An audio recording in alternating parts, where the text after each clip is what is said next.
Hello ladies and gentlemen, and welcome to this podcast in which I am going to explain to you the 12 things that you must do once you've had an accident at work.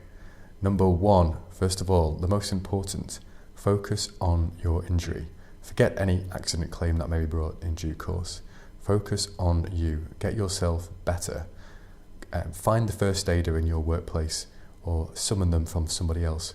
There ought to be a first aid box.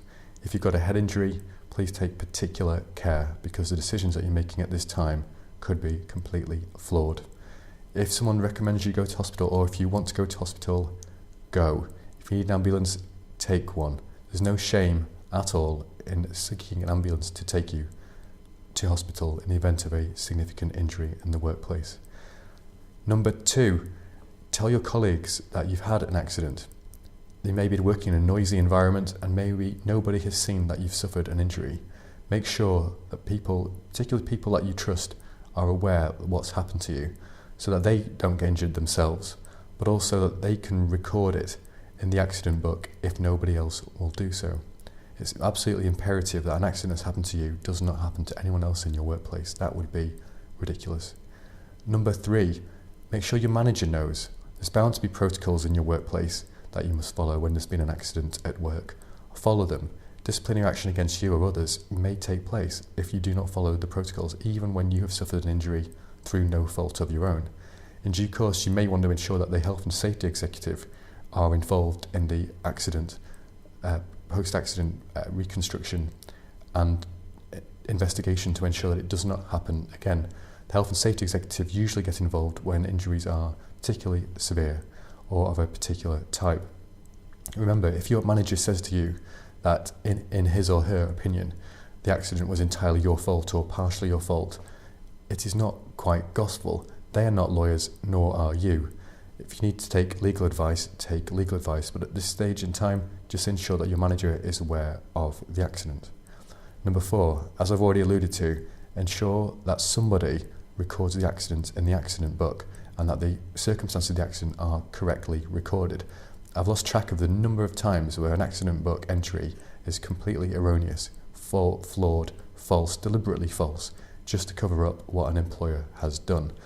Many employers have targets in their workplaces for 0 accidents at work and brag about it. It's often ludicrous when this happens because I know of these workplaces where accidents do occur, but the accident book is not properly recorded. If you think that the accident book won't be recorded, do email in to your managers the accident circumstances, explaining in great detail what has happened to you. In fact, it could become a resignation issue if the accident book is not properly filled in. Number 5, if you can, get photographs and or video of the accident location and your injuries. Treat it a little bit like a crime scene, your own CSI. Remember that this opportunity to take documentary evidence of the accident location will not be there for much longer. Many employers want to clean up any blood, etc., and as well that they often want to change an accident locations so that it does not appear that the employer has been negligent.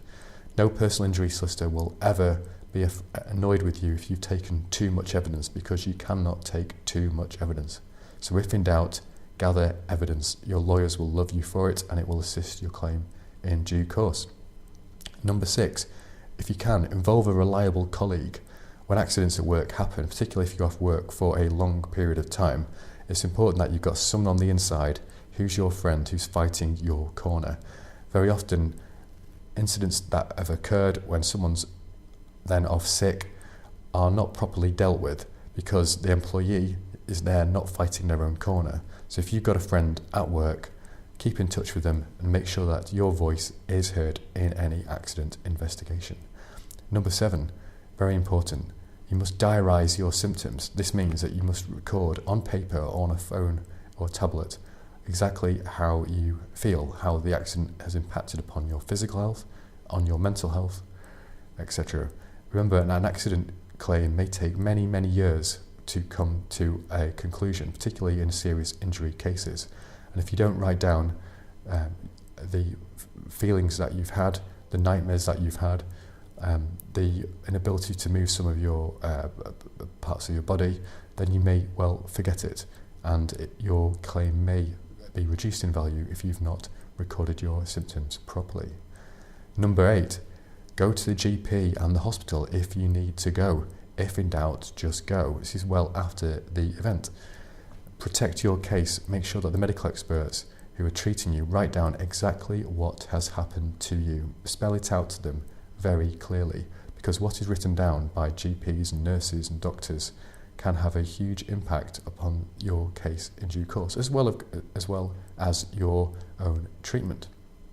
Number 9, I hope this doesn't need to take place, but you may need to lodge a grievance with your employer if you don't think that the accident itself has been treated as it should be and that the workplace hasn't become safer as a result of what has happened to you. To write a grievance, you may need to contact ACAS or contact one of my employment lawyers. They'll give you some advice as to how to do it. Number 10, this is highly important for bringing your claim. You must record your financial losses and any care and assistance that you've had. It's quite easy for us lawyers and for yourself to write down and work out precisely how much wages and perhaps bonus and commission that you've lost, looking back at previous employment data. However, it's things such as any holidays that you've been on which have been ruined, any care and assistance that's been given by friends and family, and parking charges at hospital and the like, which are easily missed when your lawyer asks for this information years down the line. So record your losses as they occur, put them on a smartphone, take a photograph of the receipts. Number 11, you may wish to make a subject access request. You might wonder what such a thing is. A subject access request is a request under the Data Protection Act 1998, essentially for all information that an employer may have about you. You can ask for all emails in which you're mentioned, you can request your personnel file and your occupational health file. Normally you need to send £10 in to your employer and they've generally got 40 days to reply. By obtaining a subject access request, you might find out a lot more about the accident and how perhaps there's been other accidents. Very useful information. It's not always required that a subject access request is made, but you won't usually find yourself in a worse position for having made one. And finally, most importantly, and I would say this, wouldn't I, obtain a proper personal injury solicitor, someone who's dealt with injuries and accidents like yours before.